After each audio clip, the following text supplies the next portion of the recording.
On passe au focus aujourd'hui sur la télémédecine au Pakistan, un outil d'émancipation des femmes, vous allez le voir. Au Pakistan, la majorité des étudiants en médecine sont des étudiantes, mais après leur mariage, poussées par la pression sociale, la plupart de ces femmes médecins cessent de travailler. 2 d'entre elles ont eu l'idée de mettre sur pied une plateforme de télémédecine, Doctors, pour leur permettre de consulter à distance. Reportage de Taha Siddiqui et Claire de Buzière. À Islamabad, la capitale, ces étudiantes en 3e année de médecine se rêvent chirurgiens ou cardiologues. Pour l'instant, je m'imagine plutôt en train de pratiquer. Je me concentre sur ma carrière. Mais avec l'âge, peut-être que mes priorités vont changer. Peut-être que je vais être amenée à abandonner ma carrière pour fonder une famille. Mais pour l'instant, mon avenir professionnel est ma priorité. Pourtant, statistiquement, sur les 5 filles du groupe, une seule pratiquera son métier dans les années qui viennent. Au Pakistan, près de 3/4 des étudiants en médecine sont des femmes, mais 1/4 seulement finira par exercer. Les autres y renoncent, la faute aux pressions de l'entourage qui attend d'elles qu'elles se consacrent avant tout à leur famille. Mais certaines ont trouvé la parade, comme ici dans ce petit dispensaire de Karachi.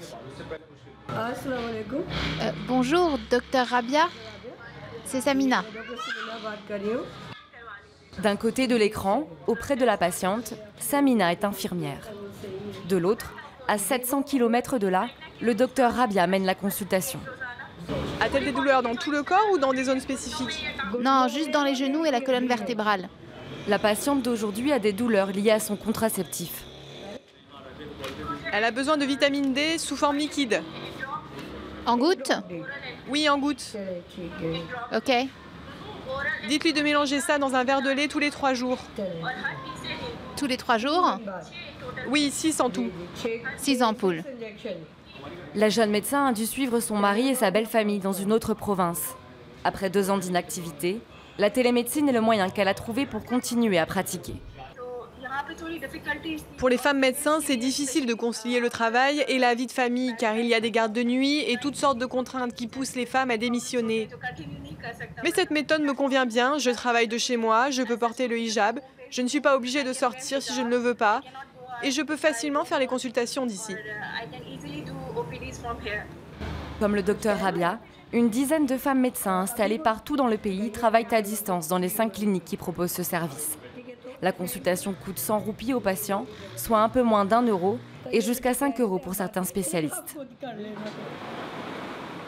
L'idée a germé dans l'esprit du docteur Ifat et d'une consoeur il y a 3 ans, au moment où toutes les deux attendaient leur premier enfant.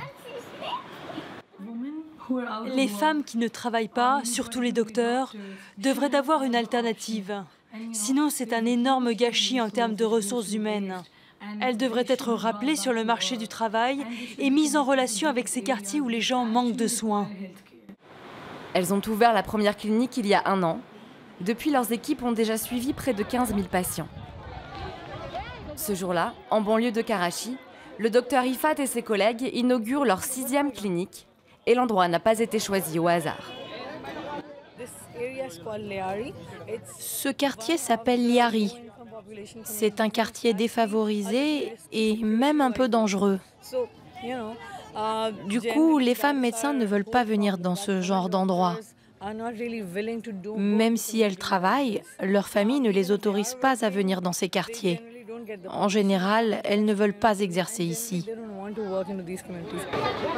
Grâce aux consultations en ligne, plus de problèmes de sécurité. Le jour de l'ouverture, près de 500 personnes se pressent pour parler à un docteur. Parmi elles, beaucoup de femmes sans ressources pour qui se déplacer est souvent compliqué.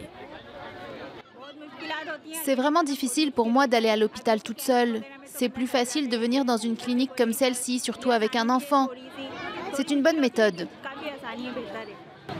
À l'avenir, le docteur Ifat et son équipe veulent toucher encore plus de patients isolés, y compris dans les zones rurales. Elles espèrent ouvrir 2000 cliniques à travers le pays d'ici 2020 et recruter autant de femmes médecins. Et avec moi depuis Bordeaux, Virginie Dutoya, chargée de recherche au CNRS, spécialiste de la représentation politique des femmes en Inde et au Pakistan. Merci d'être avec nous. Alors on comprend cette démarche qui permet aux femmes médecins de continuer à exercer tout en restant au foyer. Mais est-ce que cela ne risque pas d'avoir un effet pervers en facilitant justement le maintien au foyer de ces femmes ? Oui, on pourrait le dire comme ça. Après, si ça leur permet de mener des choix de vie qui sont les leurs, je pense qu'on peut difficilement considérer que c'est forcément négatif de vouloir rester au foyer. Et puis, ça permet de répondre à deux besoins assez pragmatiques, je pense, au Pakistan. D'abord, un besoin de médecine. On a pu le voir notamment d'ailleurs pour les femmes, d'avoir accès à la santé, ce qui est quand même pas toujours facile dans certaines zones, parce qu'elles sont rurales ou parce qu'elles sont urbaines, mais dangereuses.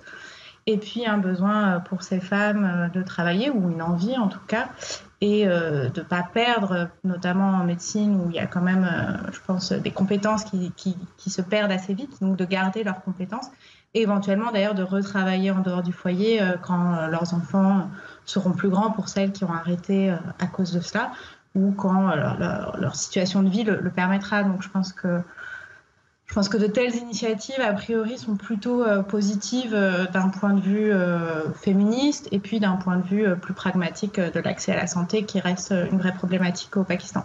Alors justement, comment est vue cette initiative au Pakistan ? Est-ce qu'il y a déjà des retours ? Pas à ma connaissance, non. Pour être honnête, je n'ai pas entendu parler de cela en dehors de ce reportage. Je pense que ça reste une initiative assez limitée.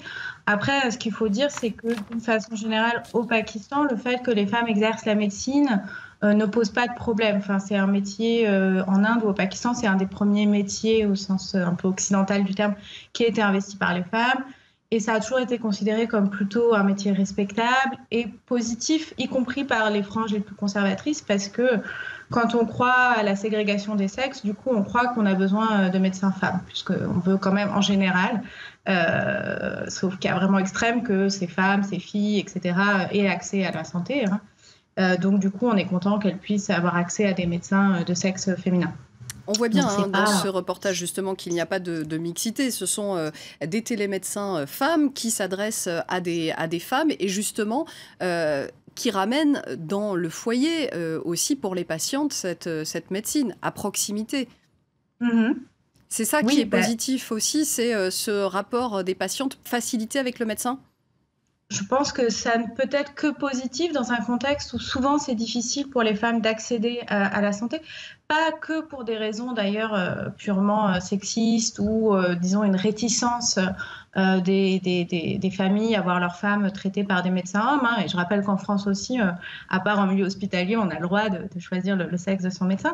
Mais disons que ça permet un accès facilité dans des contextes où parfois matériellement il est compliqué d'accéder à la santé, notamment parce que les transports, les services publics de transport ne sont pas forcément très développés, en milieu rural encore moins, et que les femmes n'ont pas de véhicule personnel, ont des enfants à garder, etc. Donc, comme le disait une des patientes dans le reportage que vous avez montré, c'est une vraie problématique auquel il me semble que ce genre d'initiative peut permettre de répondre. Après, ça reste des micro-initiatives à l'échelle de la population pakistanaise et des besoins de santé. Donc, on peut que trouver ça positif, mais c'est sûr que le vrai problème, c'est que l'État pakistanais investisse beaucoup plus dans un service public de santé performant. Mais ça, c'est un autre justement, défi. On a vu la majorité des étudiants en médecine sont des femmes. Aujourd'hui, quelle est la situation de la médecine au Pakistan ? Est-ce qu'il y a un réel déficit de médecins et qui est généralisé dans le pays, ou est-ce que c'est uniquement dans les campagnes ? Comment ça se passe, ce réseau médical ? Alors, je ne suis pas du tout une spécialiste des questions de santé, donc je ne peux pas vous répondre avec certitude. Ce qui est sûr, c'est qu'il y a des institutions de santé de très bonne qualité au Pakistan, dans les villes, mais elles sont privées en général. Donc le vrai problème n'est pas tant est-ce qu'il existe des infrastructures de santé de qualité, et d'autant que beaucoup de médecins peuvent faire leurs études, bien sûr au Pakistan il y a des universités, mais aussi beaucoup vont faire leurs études à l'étranger, et c'est très valorisé. Donc il y a bien des institutions de santé de bonne qualité, mais elles sont privées. et donc pour beaucoup de Pakistanais et de Pakistanaises aujourd'hui, totalement inaccessible. Donc c'est pas forcément tant un déficit en termes de nombre de médecins, hein, même si ça peut aussi être des populations qui vont tendre à migrer plus pour avoir une meilleure qualité de vie, mais un besoin d'une santé publique accessible et de bonne qualité qui, pour le moment, à ma connaissance, qui reste encore une fois pas spécialisée sur le sujet, est un vrai problème au Pakistan. Merci beaucoup Virginie Dutoya d'avoir répondu à mes questions.